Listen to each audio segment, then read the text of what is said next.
¿Qué tal amigos? ¿Cómo les va? Un placer inmenso reencontrarnos en este lunes 22 de septiembre del 2025 para seguir hablando de esos temas que nos interesan a todos a través de Orovisión. Nuestro saludo para toda la comunidad que esta mañana ya comienza a conectarse a través de la señal de Facebook. Nuestro invitado de hoy es el economista John Campuzano. Vamos a seguir hablando de subsidios y por supuesto para saber qué tan conveniente es para aquellos sectores sociales que hoy están haciendo un llamado a través de la CONAIE a una paralización por la eliminación de este subsidio tan importante, en este caso del diésel. El economista John Campuzano es nuestro invitado y queremos preguntarle, antes de entrar de lleno al tema de subsidio, el pronunciamiento de la Corte Constitucional realizado el día de ayer, como que baja un poco la fuerza de estas medidas de hecho propuesta por la CONAIE, que ya se sienten en algunas provincias del país. Bienvenido, buenos días, economista, un gusto tenerlo con nosotros. Gracias, Yane. Bueno, dicen que la expresión de la voluntad del pueblo se ve en las urnas, y qué mejor que poderle consultar al pueblo, indistintamente cuántas veces, si está de acuerdo o no con una asamblea constituyente. Lo que pasa es que esta anterior constitución blindó de cierta manera a muchas instituciones que alcanzaron un poder inimaginable. Por decirle un caso, la famosa Corte Constitucional, que demandando ideologías propias de los jueces, han pasado por alto la Constitución en artículos muy radicales. Por ejemplo, en el matrimonio igualitario. Constitucionalmente no estaba definido, pero un juez, Ramiro Ávila Santamaría, juez ponente, consideró que era necesario interpretar la Constitución un poco para satisfacer los deseos ideológicos. Yo creo que después de 17 años vemos que la Constitución, que iba a durar 300 años, ha sido muy parchada y necesita realmente adaptarse a las circunstancias de un mundo que ha cambiado y que ideológicamente ya no está tan marcado por esas corrientes de izquierda, sino que la ciudadanía necesita tener certezas en ámbitos que la Constitución anterior no. Por eso que yo estoy de acuerdo que se llame una asamblea constituyente y dejemos que el pueblo decida en noviembre si está de acuerdo o no.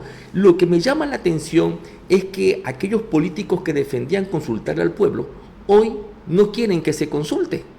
Y eso es extraño, porque ¿qué pasó entre ese periodo del 2008 al 2025, donde ya consultarle al pueblo es un delito y que se trata de obstaculizar de cualquier forma, pedirle al soberano que pueda decidir si quiere o no, y tal vez elegir adecuadamente a sus representantes? Y que ese debe ser el camino, definitivamente, no que sean los ecuatorianos los que se pronuncien en esa consulta popular. Pero lo que se había cuestionado es por qué se salta un poder tan importante cuando la Constitución es sumamente clara.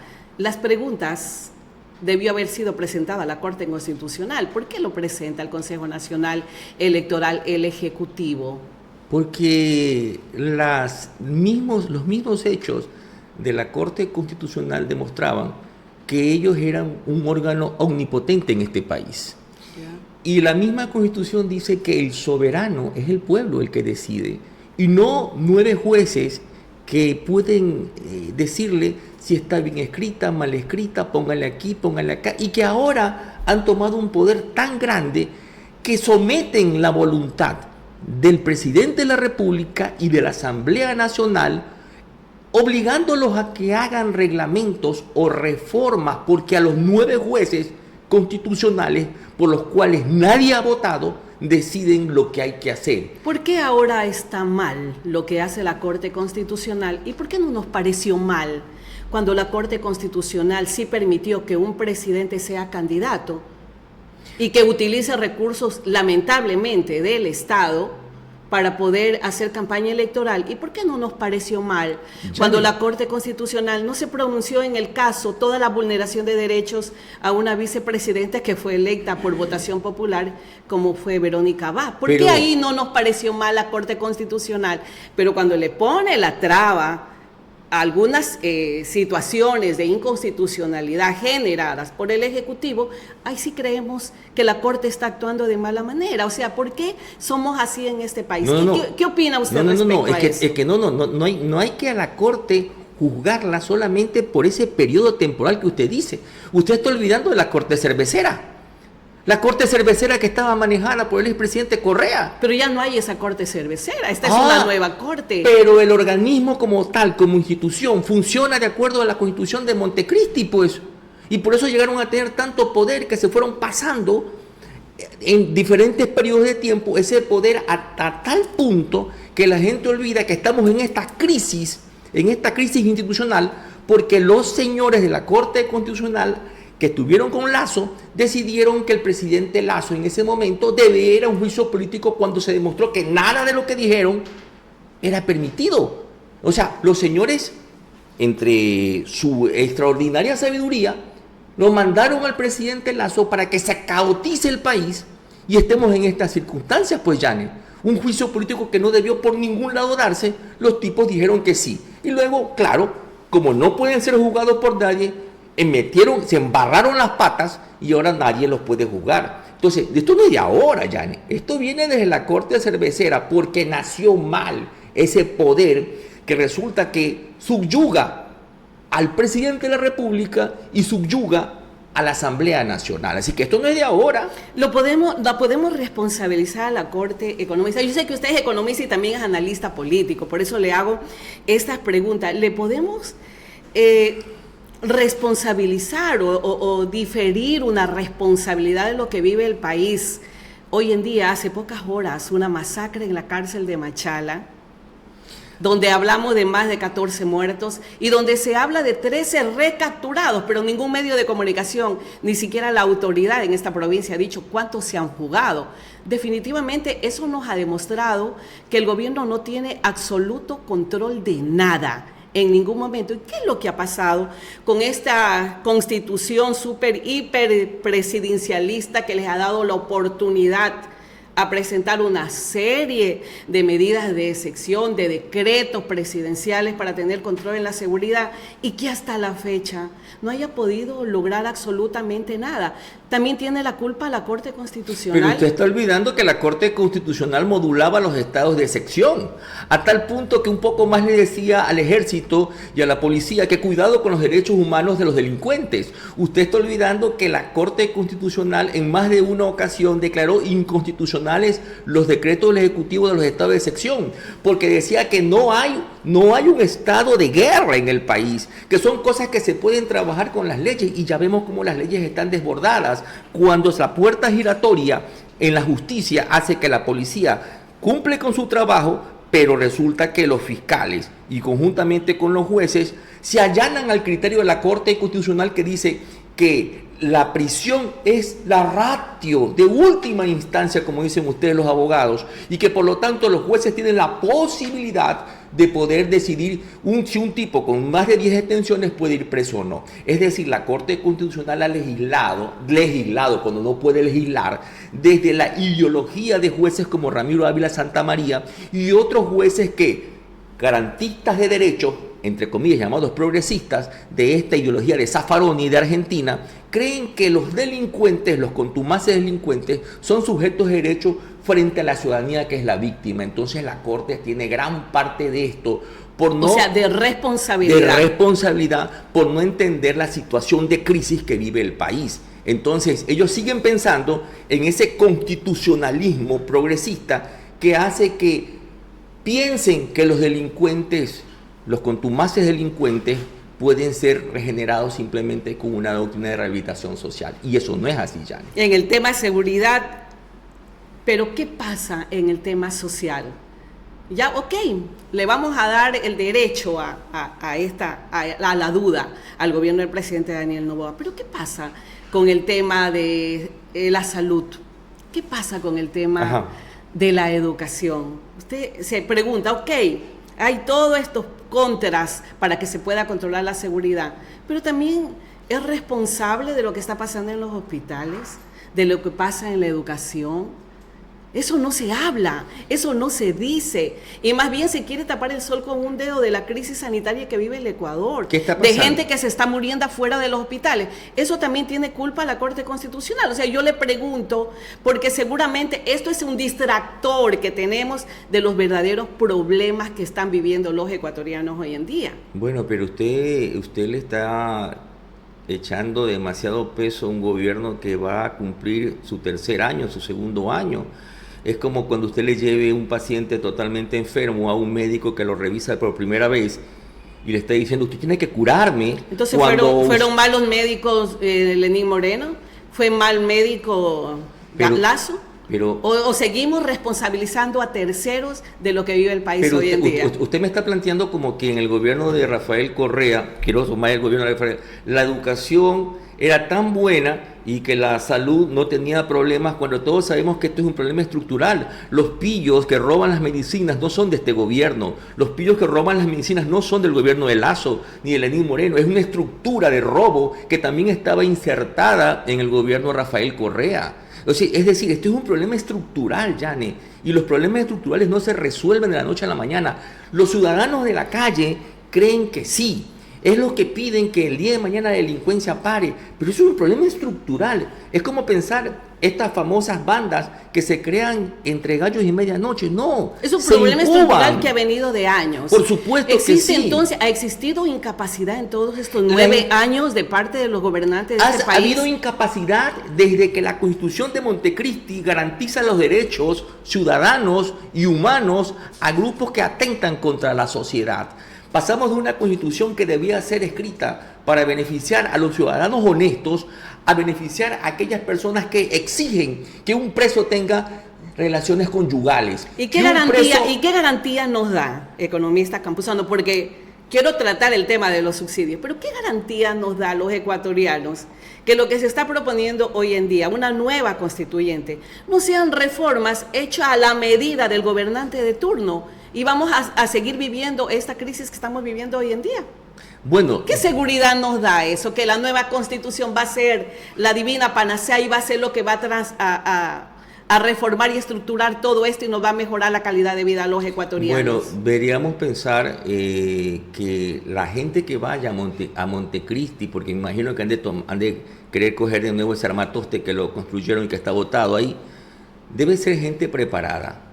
No pensar que solamente necesita usted 18 años, sino que por lo menos debería tener un curso de derecho o haber cursado alguna asignatura de derecho que le permita entender la trascendencia y la importancia de una constitución. Recuerde que en Montecristi lo que teníamos agitadores políticos, gente que entró con un deseo de agradar a un presidente, de legislar en función de derechos que son totalmente imposibles de garantizar. Pero ¿cuál es la diferencia entre Correa y el gobierno que tenemos hoy en la actualidad?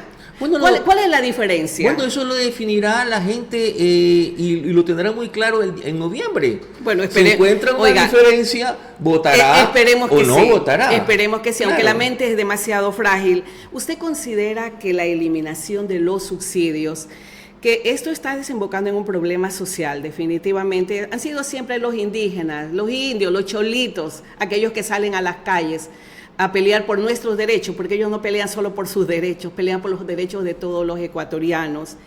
Es una medida propuesta por la CONAIE.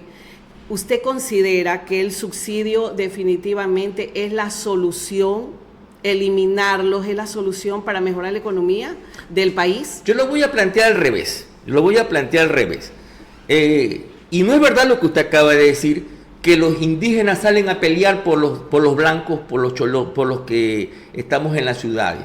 Muchos ni saben por qué salen. Y eso es una gran verdad. Salen muchos porque son obligados para no perder la cuota del agua. Muchos salen porque si no les ponen una multa. Esa es la realidad que nos hacen pensar que son los indígenas los que defienden a los mestizos o a los blancos. Eso es falso. Lo mismo nos han hecho pensar durante décadas que son los sindicalistas los que luchan por los derechos de los que no tienen empleo. Los sindicalistas luchan por los derechos de ellos. Como Richard Gómez, que está huido en Estados Unidos, llevándose $800,000 de CENEL. Los sindicalistas son los que se enriquecen. Pero salen a las calles diciendo que los gobiernos impiden el derecho al trabajo. Entonces, no es verdad cierto, no es tan cierto lo que usted dice. Voy al revés. Digamos que los subsidios reducen la pobreza, ¿no es cierto?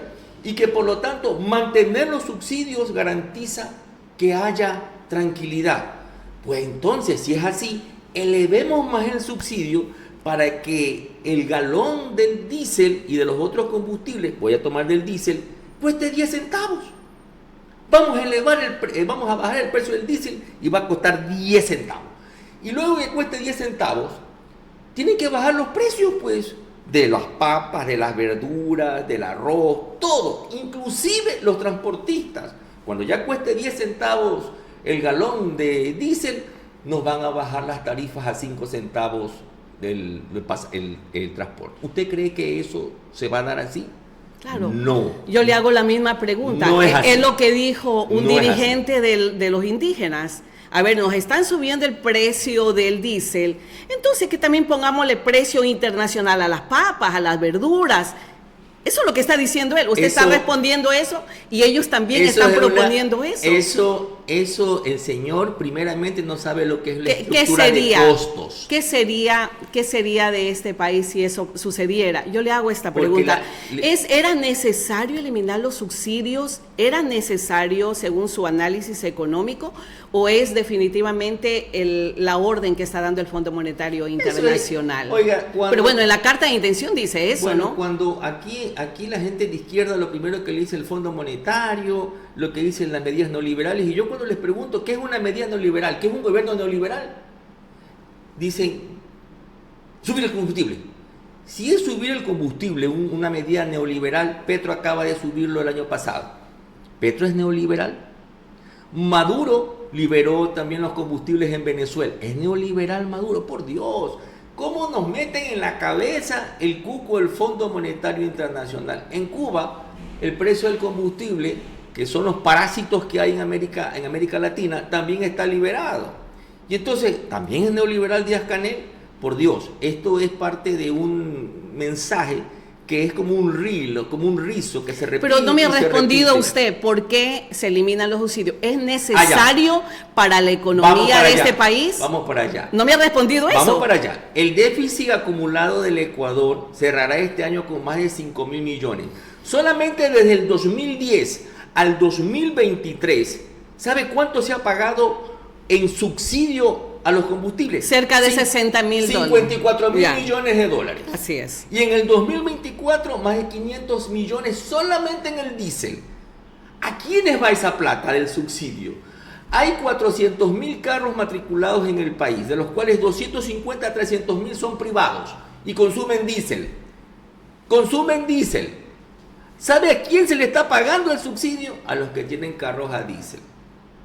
Los agricultores, ¿saben la estructura de costo? ¿Cuánto les cuesta producir una hectárea de papas, una hectárea de cebolla?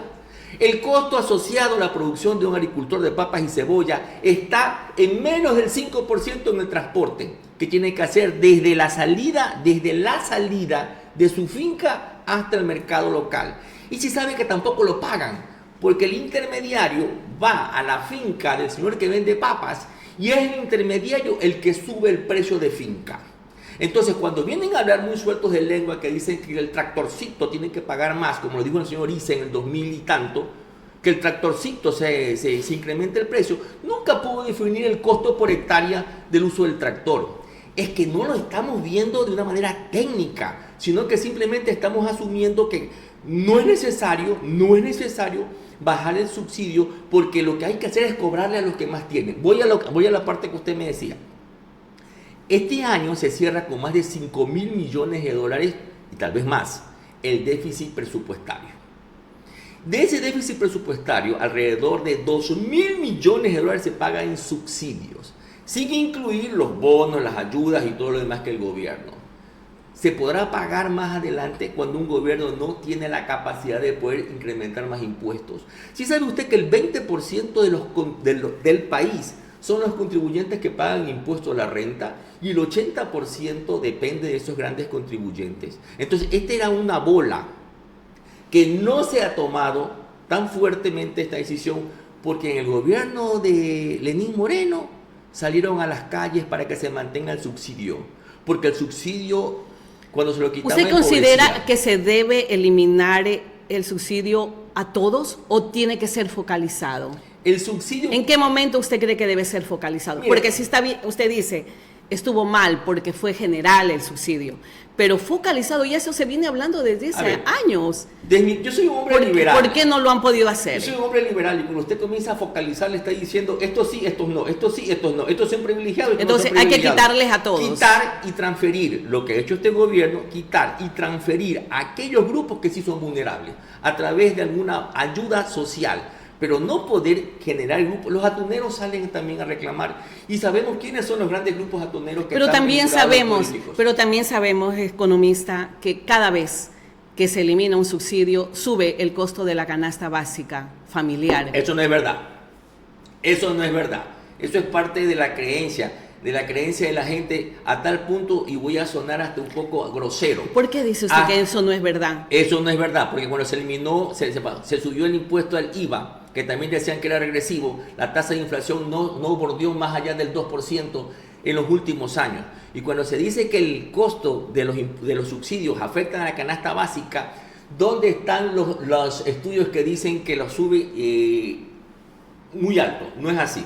Tienen un costo. Pero el ama de casa, el padre de familia que va al mercado y encuentra ya un producto más caro, incluso hasta el cilindro de gas lo están vendiendo más caro. O sea, eso es falso, es mentira, según su conocimiento. La imputación, voy a llegar al...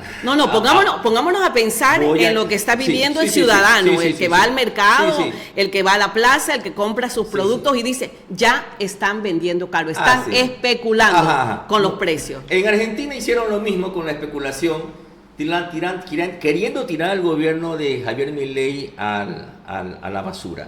¿Y sabe cuál fue la reacción del ciudadano? Se llama imputación de Menger. Y la gente, los argentinos entendieron que usted me puede vender la papa a 80 centavos, no quiero la papa, no le voy a comprar la papa, quédese con la papa. Cuando comenzaron a subir los industriales los precios de las bebidas por encima de lo permitido, la gente dijo no compro. Eso se llama principio de imputación de Menger, es decir, no aceptar los precios altos por especulación. Cuando la ciudadanía reacciona así, el que va a especular termina perdiendo.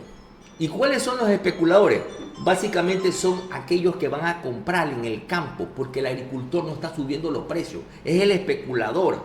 Y la forma de castigar al especulador es a través de la no compra en los mercados. Como usted me dice, oye, es que nos vamos a morir de hambre. ¿Por qué se va a morir de hambre? No ponerle papa a un caldo significa que usted se va a morir de hambre. Es castigar al especulador. Y no es cierto lo que usted acaba de decir, que la canasta se eleva porque los combustibles suben. Oiga, si es así, bajemos. No, yo no lo digo, economista. Usted sabe que eso sucede. No es así. La canasta básica no siempre ha subido cada vez que se eliminan los subsidios. Y le hago otra pregunta. Por especulación. Pero sube. Pero sube. Pero no le venga a decir que el especulador... Economista, pero sube porque lamentablemente no hay quien controle los precios en este país. Los precios no se controlan, Yane. Yo sé, porque hay una libertad. Los precios los controlamos nosotros que somos los consumidores. Pero usted sabe que eso no sucede, economista. Esa es otra cosa. Economista, usted sabe que eso no sucede. Podemos decir, o sea, tampoco, oiga, ciegos no somos coherentes con lo que decimos. ¿Qué es lo que pasa con la transportación? ¿Qué piensa usted del tema de la transportación? Ellos han dicho que son 4 meses lo que van a recibir el gobierno. A pesar de que el gobierno habló de 8 hasta 4 meses más, un año, para recibir la compensación y los bonos. Resulta que después cambiaron el discurso, ahora hablan de 4 meses, como todo lo que pasa en este país hoy en día. Se dice una cosa y se hace otra. ¿Qué va a pasar cuando ya no reciban los bonos, la compensación en el sector de la transportación? A ver, muchos de los transportistas han dicho que ellos suben porque suben el costo del pasaje. Hablemos del servicio urbano, que va a pasar a nivel de toda la transportación nacional. Que siempre trabajan a pérdida y para mí es algo ilógico que alguien trabaje a pérdida y siga perdiendo. ¿No le parece que es ilógico de decir que usted pone un restaurante y está perdiendo y sigue vendiendo la comida porque quiere seguir perdiendo? ¿Será verdad que pierden? ¿O será verdad que el margen de ganancia se les está reduciendo? Además que es un oligopolio la transportación aquí, en la ciudad de Machala, en la provincia de Loreto, es un oligopolio, son pocas las cooperativas que manejan las rutas. Y son rutas que ni siquiera son extensas. La ciudad de Machala es una ciudad pequeña. Tiene un precio del pasaje en 40 centavos cuando en Guayaquil las rutas son más grandes y están en 45 centavos. Y estamos hablando de recorridos de 1 hora, hora y media, frente a recorridos de 30 minutos aquí. Bueno, a mí me da a pensar que todavía, a lo menos yo voy a hablar a título personal, yo no he visto ningún estudio de costos de la transportación. He escuchado que dice que todo sube, o sea, la gasolina, las llantas y todo, y me da a entender como que cambian llantas cada mes. Lo dijeron dirigentes de la transportación, Bueno.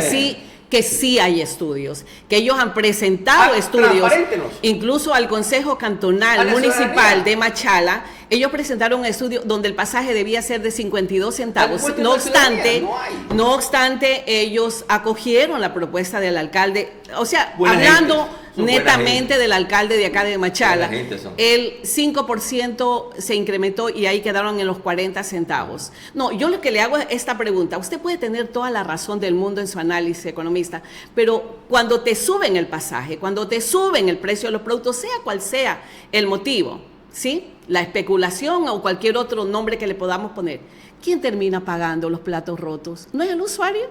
Todos. Por eso le hablo. Oye, y los taxistas y estamos hablando de más de 7 millones de ecuatorianos que están viviendo con $53. Yo no le voy a dar una primicia, pero hace como 3 meses los taxistas aquí en la provincia subieron 50 centavos. No esperaron que se liberen combustible. Por eso le pregunto, ¿a quién le trasladan todo este abuso? Bueno, entonces, ¿quién es el responsable de todo eso? Mantengamos al subsidio, pues si es así que no va a haber responsabilidad. Y entonces el país se sigue endeudando hasta que explota esto. No, hay que tomar decisiones serias. Y esas decisiones serias es no seguir pagando. Y lo peor es que se sigue endeudando y se sigue endeudando. Y no vemos una nueva escuela, no vemos un nuevo hospital, no vemos una nueva... O dígame usted que... Yo creo que todos los ecuatorianos se han de preguntar dónde están las obras emblemáticas de los gobiernos de Morena, el gobierno de Lazo, del gobierno de Noboa. Usted se quedó bastante, ¿cómo le diré? Atascada, discúlpeme la palabra, en el gobierno del expresidente Correa, que salía todos los días a decir que hacía las obras emblemáticas.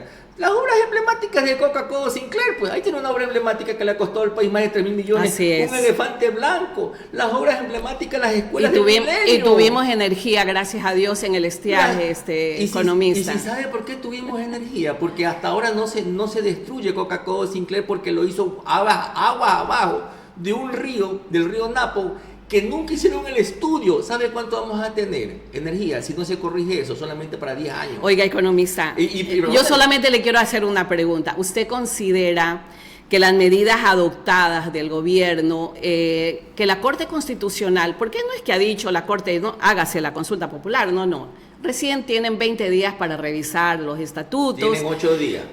Bueno, no sé. Van a tener 8 días, porque si en 8 días no contestan, la pregunta se da por aprobada. Y si no, 20 días, según lo que escuché eso hoy, escuché especialistas esta mañana en algunos medios de comunicación que tiene 20 días, pero que la Corte va a analizar tal vez en menos tiempo. Lo van a hacer en menos tiempo. ¿Usted considera que todos estos cambios que se está proponiendo de parte de este gobierno es el camino o esa luz al final del túnel que estamos esperando la mayoría de ecuatorianos? No. Paz, seguridad, trabajo, salud. Es una parte. Lo primero tiene que corregir sus finanzas, verán. Aquí hay que ser bien claro. Cuando uno está endeudado, más allá del sueldo, la única forma de salir de la deuda es dejando de consumir y gastando más de lo que se puede pagar. Esto es claro. Y así como funcionan los seres humanos, que cuando quieren terminar con una deuda hay que apretarse, este país también tiene que apretarse. Lo que pasa es que los grupos, entre comillas, denominados sociales, cada quien quiere un espacio y no ven como país. Y cuando no se ve como país, cada quien quiere parcelar a las estructuras del Estado. Eso nos está pasando, no es la solución. Yo discrepo mucho con muchas cosas de las que hace este gobierno. Por ejemplo, para mí este gobierno es demasiado tibio todavía en tomar decisiones. Considero que es muy suave en ciertas cosas, pero te dejaron un camino minado. Y el camino minado es justamente la imposibilidad de poder gastar. Se comieron el boom petrolero. Yo con usted he hablado mucho de esto. El boom petrolero se lo comió Rafael Correa. Correa se devastó todita los ahorros que tenía. La seguridad social, le metieron la mano a la seguridad social. Y los grupos sociales Oiga, pero igual lo va a hacer el gobierno. Lo están haciendo todos. Igual lo va a hacer este gobierno. ¿De qué hablamos? Entonces, ¿de qué hablamos? Estamos hablando que se acostumbraron a meterle la mano. Y siguen metiendo la mano. Y así, y siguen muriéndose gente fuera de los hospitales. Hacer una reforma ahora en la Constitución. Ojalá. Para que esa metida de mano se acabe. En Ojalá, economista, y ojalá la nueva Constitución, que si es que llega, si es que el pueblo ecuatoriano lo decide, no sea para enfundarse a sus intereses del gobierno de turno. Y no hablo de de los que vengan, economistas. El Ecuador ya no da más. El Ecuador necesita realmente es tibio todavía este cambio. En muchas decisiones. Tibio en algunas cosas, pero fuerte en otras. Como por ejemplo, perdonarse una deuda de más de 70 millones en el SRI. Oiga, y muchos ecuatorianos por $1,000 son perseguidos. Yo tenía deuda en el SRI que me había olvidado de declarar y era una deuda por intereses y mora y yo me siento también beneficiado. Muchísimas gracias, economista. No siempre un gusto hablar con usted, un gusto haberlo tenido aquí con nosotros en Eurovisión. Estamos a la hora. Bien, amigos, hacemos una pausa y enseguida estaremos hablando con el ex asambleísta Darwin, se me fue Darwin Pereira. Él estará dialogando con nosotros. Él fue de Pachacutic. Quiero conocer y saber qué es lo que están haciendo ellos como actores sociales acá en la provincia de El Oro y el punto de vista respecto a las medidas adoptadas en tema de subsidio y también por la CONAIE, que está reactivando una huelga a nivel de todo el país, medidas de hecho en todo el país. ¿Qué tanto va a tener repercusión social o definitivamente pasará desapercibido luego del pronunciamiento de la Corte Constitucional? Vamos a una pausa, amigos. Enseguida estaremos con la segunda parte de nuestro espacio de entrevistas.